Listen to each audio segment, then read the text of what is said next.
Hello everyone, welcome back to Dainik JE study. Guys, जैसा कि आपको थंबनेल यहाँ पे दिख रहा होगा, इसमें लिखा है Omicron severity and the preventive measures. हाल फिलहाल में आपको ये देखने को मिला है कि ओमिक्रॉन जो है पूरे वर्ल्ड में वर्ल्ड वाइड अगर हम बात करें,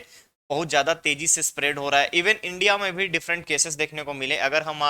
आज की बात करें, यानी कि आज 26 की बात करें, तो 26 की स्टार्टिंग से हम देख रहे हैं 26 दिसंबर के स्टार्टिंग में 422 केसेस आ चुके हैं। तो इसकी सेवेरिटी के बारे में अगर आपको जानना है और आपके इसको प्रिवेंटिव मेजर्स के बारे में जानना है कि एक नेशन को, एक कंट्री को क्या करना चाहिए, साथ ही साथ कंट्री में रहने वाले जो सिटीजन्स हैं, जो पब्लिक है, पब्लिक के लिए क्या प्रिवेंटिव मेजर्स डब्ल्यूएचओ के द्वारा इसमें बताए गए हैं, उन सब के लिए तो आपको वीडियो में लास्ट तक बने रहना पड़ेगा। और साथ ही साथ आप देखिएगा यहाँ पे कि किस तरीके से डब्ल्यूएचओ ने डिफरेंट डिफरेंट सेक्शंस के लिए और डिफरेंट डिफरेंट कंट्रीज में हुए अपने रिसर्च के आधार पर जो इनका टैग वी है, यानी कि technical advisory group for virus evolution के बारे में जो इनको बताता है। डब्ल्यूएचओ का एक सेपरेट कम्युनिकेशन के लिए डिपार्टमेंट बना हुआ है, वही इन सब वायरस एवोल्यूशन के बारे में इनको इन्फॉर्म करती है। तो उसके आधार पर डिफरेंट डिफरेंट कंट्रीज के डेटाज हैं और वहां पे किस तरीके से स्प्रेड हुआ है, उसका रीजन क्या है, और कोविड 19 के अभी तक के सारे वेरिएंट्स में ये स्ट्रॉन्ग क्यों माना जा रहा है,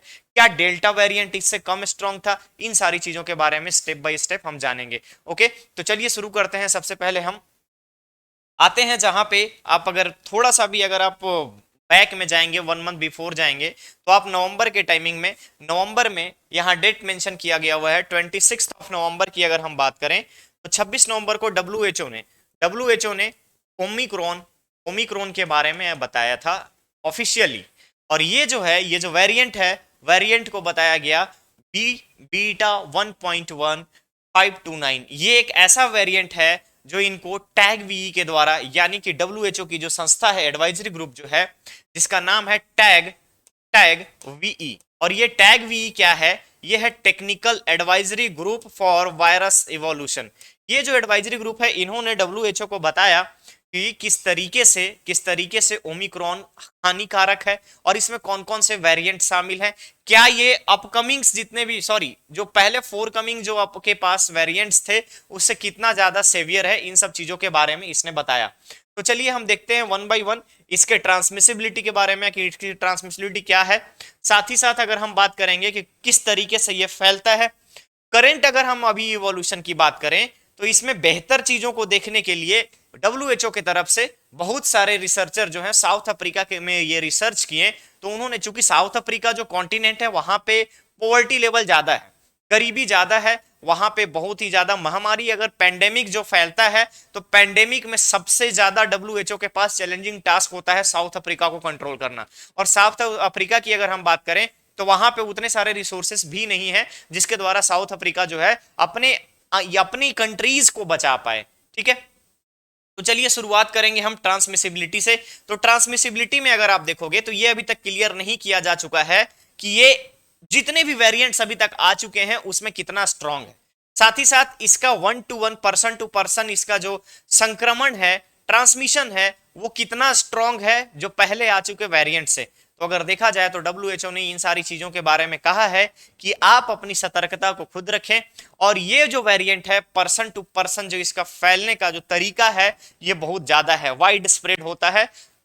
फास्ट स्प्रेड होता है। इसके बारे में ट्रांसमिसिबिलिटी की अगर बात की जाए तो इन्होंने बताया कि एक अगर पॉजिटिव वे में लेकर के अगर हम चले तो इसकी ट्रांसमिसिबिलिटी सबसे ज्यादा है और ये पर्सन टू पर्सन बहुत ही ज्यादा वाइड एरिया में आपका स्प्रेड कर रहा है। और ये सारी चीजें, सारे डेटा आधार देखे गए, इसके बेस जो बनाया गया वो साउथ अफ्रीकन कंट्री को बनाया गया, जहां पे हॉस्पिटल में भर्ती होने वाले लोगों की संख्या बढ़ती जा रही थी। और बढ़ने के कारण चूंकि वहां पे रिसोर्सेस अवेलेबल नहीं है तो वो उनके सेवियर डेथ का कारण बन रही है, यानी कि मृत्यु का कारण बन रही है। तो इस तरीके से देखा यह जा रहा है कि ये जो वेरिएंट है, जहां पे रिसोर्सेस कम है, यानी कि जहां पे अच्छी इलाज नहीं है, अच्छा मेडिकल फैसिलिटी नहीं है, तो जहां पे मेडिकल इंफ्रास्ट्रक्चर अगर स्ट्रांग नहीं है तो वहां पे ये वेरिएंट तबाही मचा सकता है, ऐसा कहना है डब्ल्यूएचओ का, वर्ल्ड हेल्थ ऑर्गेनाइजेशन का। अब हम सेवेरिटी के बारे में बात करेंगे तो नंबर ऑफ पर्संस में अगर देखा जाए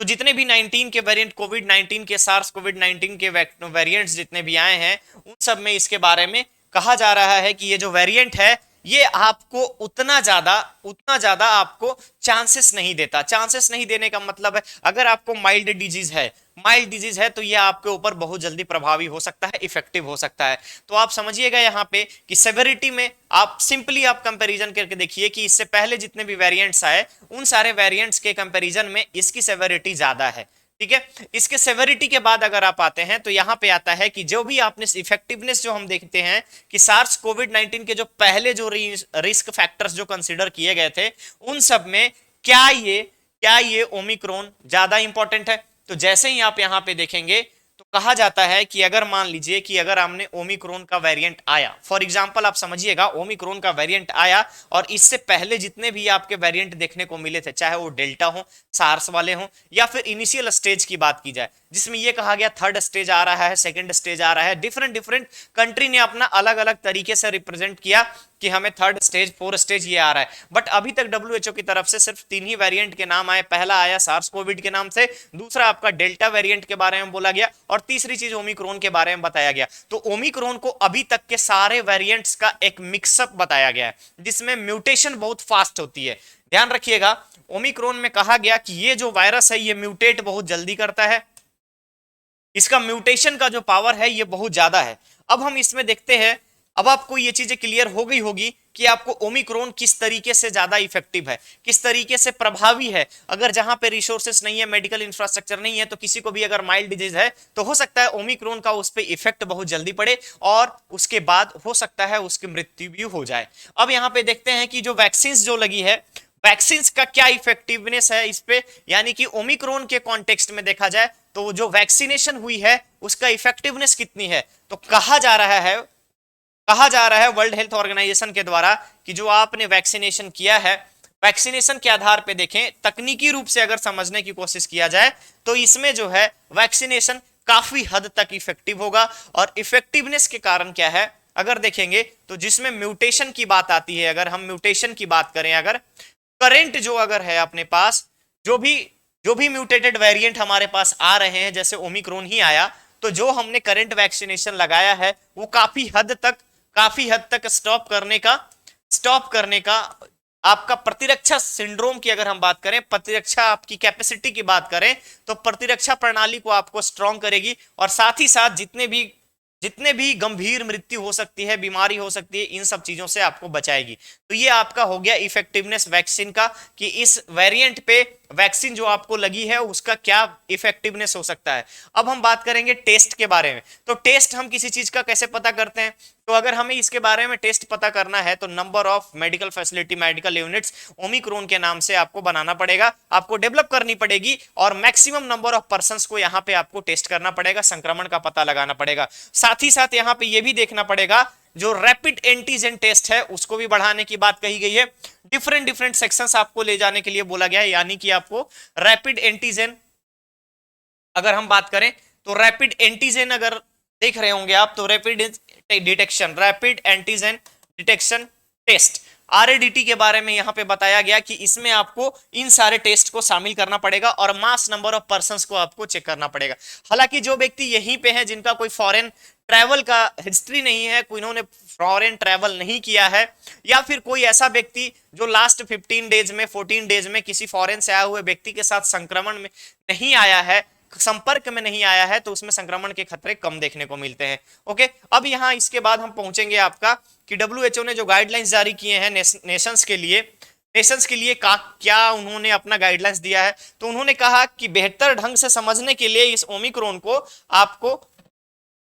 डेटाबेस को यूज करना पड़ेगा। डेटाबेस को यूज करने का मतलब है कि जो भी सर्कुलेशन हो रहा है इसके रिपोर्ट में अगर हम बात करें तो जो सर्कुलेशन देखने को मिल रहा है, जो आपको इन्हांसमेंट देखने को मिल रहा है, उन सब चीजों को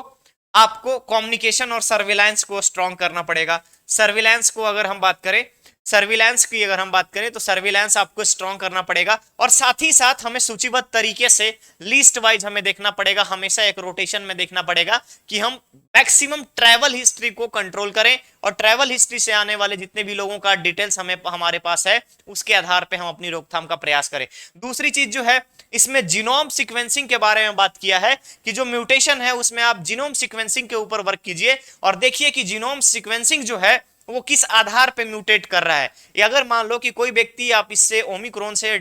अफेक्टेड है तो उस व्यक्ति का जीनोम आपको देखना पड़ेगा, जीनोम सीक्वेंसिंग के बारे में आप देखिए कि क्या वहां पे आपको किन किन चीजों का म्यूटेशन देखने को मिल रहा है, उससे आपको ज्यादा आइडिया लग जाएगा। ठीक है, नेक्स्ट चीज अगर आप देखोगे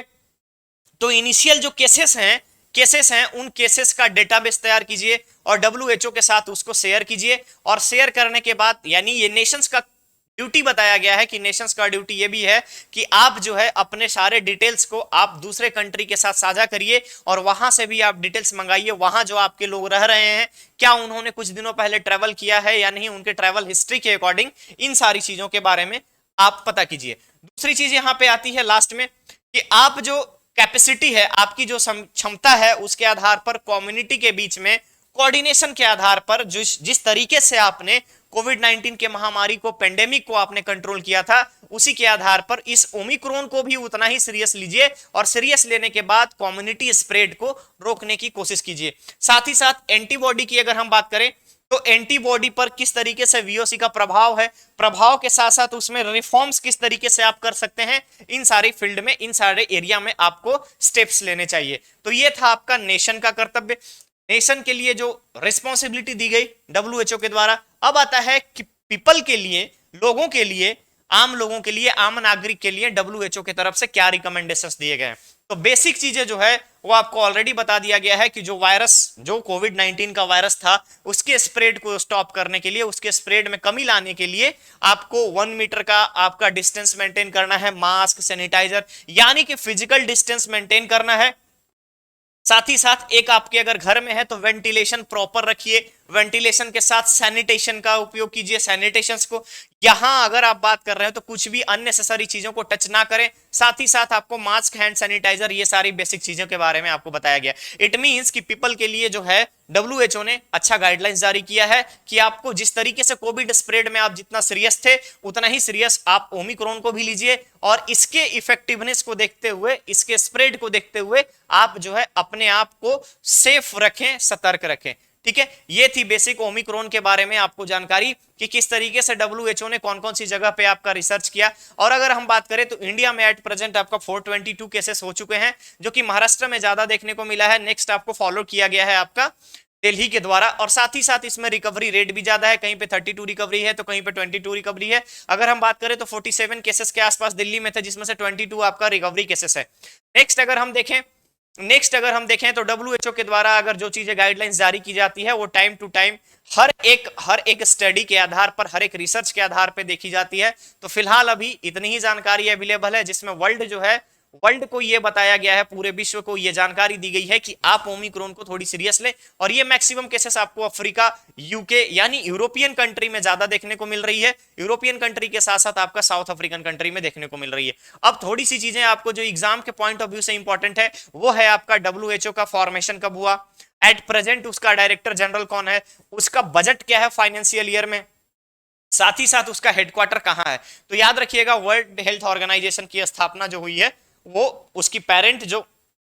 ऑर्गेनाइजेशन है वो है यूनाइटेड नेशन, और इसका जो हेडक्वार्टर है वो है वर्ल्ड हेल्थ ऑर्गेनाइजेशन का जेनेवा में। साथ ही साथ इसका जो अगर हम बात करें एक साल का बजट का तो $7.6 बिलियन का इसका बजट है, और एट प्रेजेंट इसके डायरेक्टर जनरल हैं आपके, डायरेक्टर जनरल की अगर हम बात करें तो वो है आपका टेड्रोस, अगर हम बात करें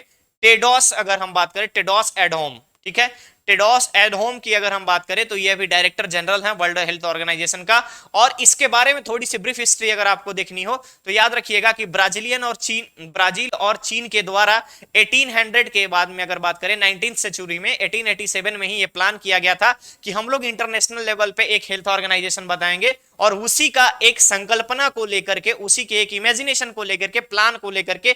सेकेंड वर्ल्ड वॉर के एंड में वर्ल्ड हेल्थ ऑर्गेनाइजेशन की स्थापना की गई थी, जिसमें अप्रैल 1948 में इसकी स्थापना हुई थी। ओके, मिलते हैं ऐसे ही इंटरेस्टिंग फैक्ट्स के साथ नेक्स्ट एपिसोड में, और इस वीडियो को आप अपना राय देना कि ओमिक्रॉन के बारे में आप क्या समझते हो, इसके बारे में कमेंट में आप राय जरूर देना। Okay, thank you so much.